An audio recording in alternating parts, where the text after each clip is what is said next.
안녕하십니까. 2025년 1학기 ICPBL 및 ICPBL 플러스 콘테스트 인문사회계열 최우수상 발표를 시작하겠습니다. 과정명은 문화콘텐츠의 기초였습니다. 저는 문화콘텐츠학과 김치호 교수입니다. 오늘 발표의 순서입니다. 수업의 특징, 수업 성과, 그리고 총평 순으로 진행하겠습니다. 먼저 수업의 특징입니다. 해당 수업은 교과목의 제목은 문화 콘텐츠의 기초이고요. 1학년을 대상으로 한 수업입니다.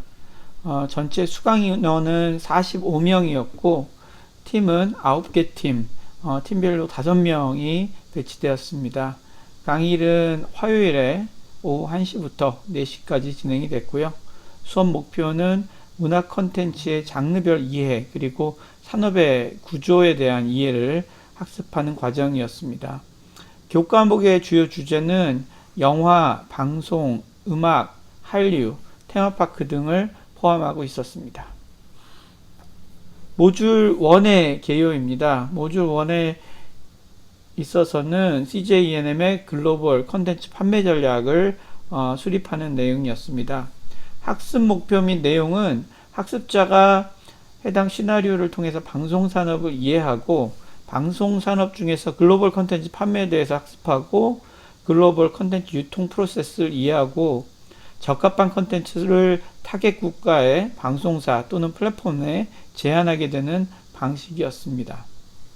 문제 유형은 ICPBL M 유형으로 진행이 되었습니다. 문제 상황에 대한 아이디어는 CJENM은 올해를 글로벌 확정의 원년으로 발표하고 K 컨텐츠의 수요가 있으나 수출이 활성화되지 않은 인도, 남아메리카, 중동 지역까지 컨텐츠 유통 판로를 다변화할 전략을 계획 중이라는 곳에서 시작했습니다. 문제 상황 속의 학습자의 역할은 학습자는 해당 학과의 신입생으로서 CJENM의 글로벌 컨텐츠 판매 전략 프로젝트에 참여해서 CJENM의 컨텐츠를 분석하고 유통 채널을 파악해서 판매 전략을 수립하는 내용이었습니다. 문제 상황 시나리오를 살펴보겠습니다. CJENM이 제작한 컨텐츠를 글로벌 시장에 유통하고 있었고 CJENM은 컨텐츠 유통사업이 포함된 영화 부분 매출이 성과적으로 전년 대비 56%나 증가했습니다. 그리고 CJENM은 올해를 글로벌 확장의 원년으로 삼고 자체기획 제작 확대, AR 기술 혁신, 그리고 제작 시스템의 고도화를 통해서 IP 경쟁력을 더욱 확산하겠다는 컨텐츠 전략을 제시했습니다.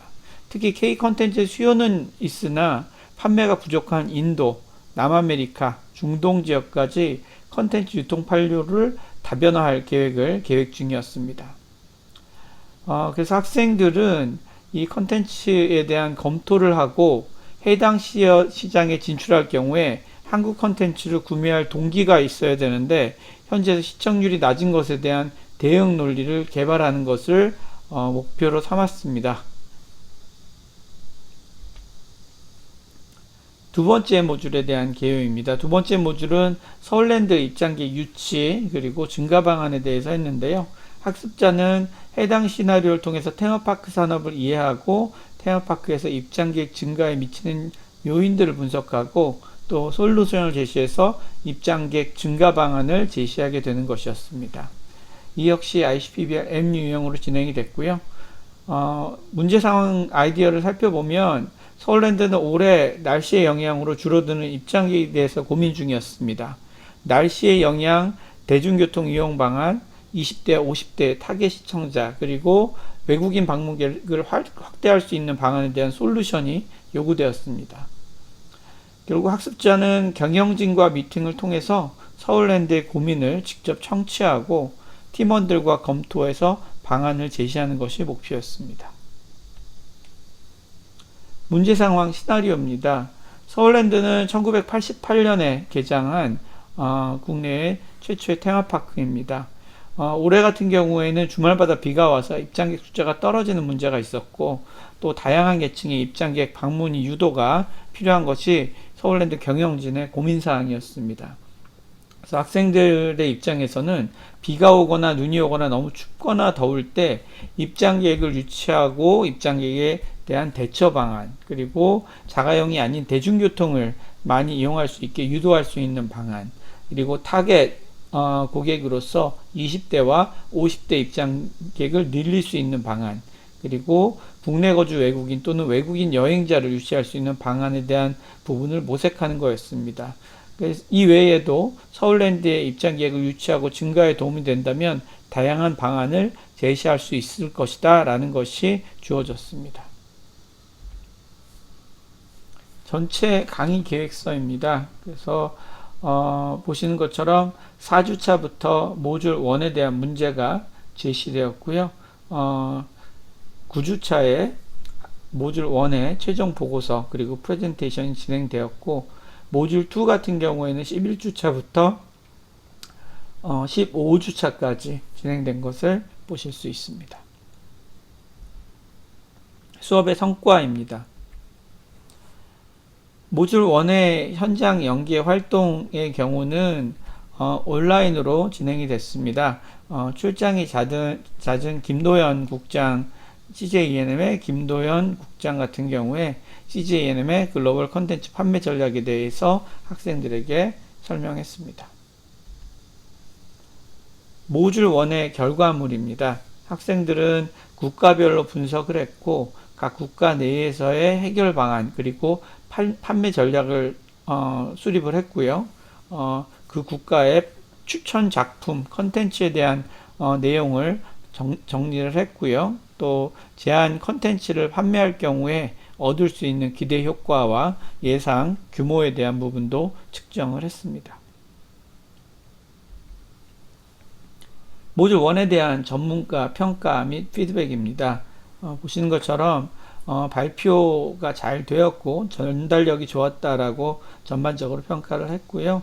컨텐츠 같은 경우에 서진이네 아마존 브라질에서 퍼포먼스가 어땠는지를 확인함으로써 주장이 힘이 보태졌고요. 브라질의 TV 글로벌 그리고 글로벌 플레이 같은 리니어 OTT 양쪽 서비스하는 업체 위주의 공략이 주된 전략이라는 코멘트를 주었습니다. 그리고 인도 시장의 시청자에 대한 이해가 높았다라는 부분, 그리고 컨텐츠 인지도 확산 후 로컬 회사 파트너십에 대한 부분도 의미 있는 전략으로 평가했습니다. 다소 생소한 나이지리아와 남아공에 대한 컨텐츠에 대한 인기 척도 조사가 매우 좋았다라고 평가했고요. CJ-ENM 실무자도 모르는 업체를 찾아줘서 감사하다고까지 평가를 해주었습니다. 모듈 2의 현장 연계 활동에 대한 문제 제시 이미지입니다. 학생들이 직접 서울랜드를 방문을 해서 서울랜드의 신상철 대표이사가 서울랜드 입장객 유치 및 증가 방안에 대한 문제를 직접 제시했습니다. 그리고 학생들이 현장 연계로 진행한 활동입니다. 서울랜드를 직접 방문을 했고요. 직접 방문해서 어트랙션을 탑승하기도 했고, 방문객들을 대상으로 설문조사를 실시하기도 했습니다. 모듈 2의 결과물입니다. 국가별 분석, 해결 방안, 판매 전략, 제한 컨텐츠에 대한 부분을 정리를 했고요. 그래서 서울객의 관광객 유치 제한, 설문을 직접 통해서 문제점을 도출했고, 이용권의 가격, 그리고 그 외에 입장객 수에 대한 분석도 했습니다. 그래서 쉼터에 대한 부분, 크랙한 쉼터를 제안을 했고요. 결론적으로 비 오는 날 입장객을 유치할 수 있는 부분, 외국인 입장객을 유치할 수 있는 방안, 그리고 20대 입장객을 유치할 수 있는 방안을 꼼꼼하게 제안하였습니다. 학생들이 직접 제안하는 발표에 대한 이미지고, 이 자리에 서울랜드의 신상철 대표이사 그리고 김묵주 기획팀 차장이 방문해서 서울랜드의 비수기 대책 및 외국인 관광객 유치, 20대 타겟 마케팅을 검토해 주어서 고맙다고 피드백을 주었고요. 실제로 방문객을 대상으로 설문까지 실행한 것을 보고 많은 감동을 했다라고 했고, 앞으로도 문화 콘텐츠 학과와 다양한 전략을 논의하고 싶다고 코멘트를 주었습니다. 전체적인 총평 말씀드리고 마무리하겠습니다.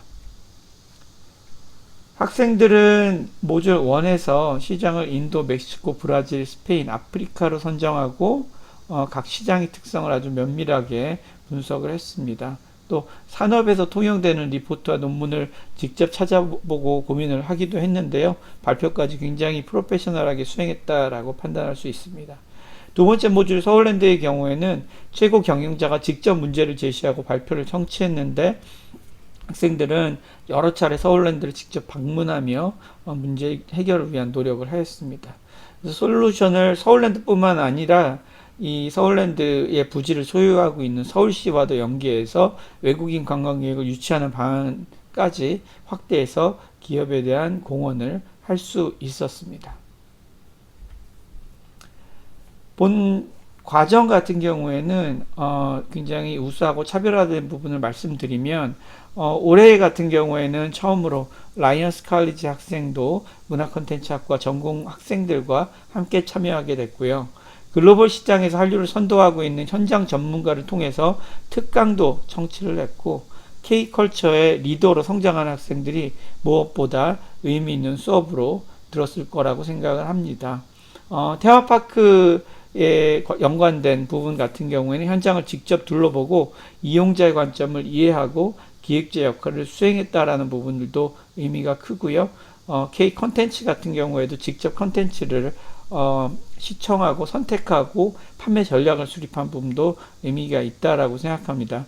그리고 이러한 전체적인 ICBBL M유형 과정을 통해서 학생들의 성장과 현장의 솔루션이 동시에 활용이 된 큰 의미가 있고 차별화된 수업이라고 생각합니다. 감사합니다.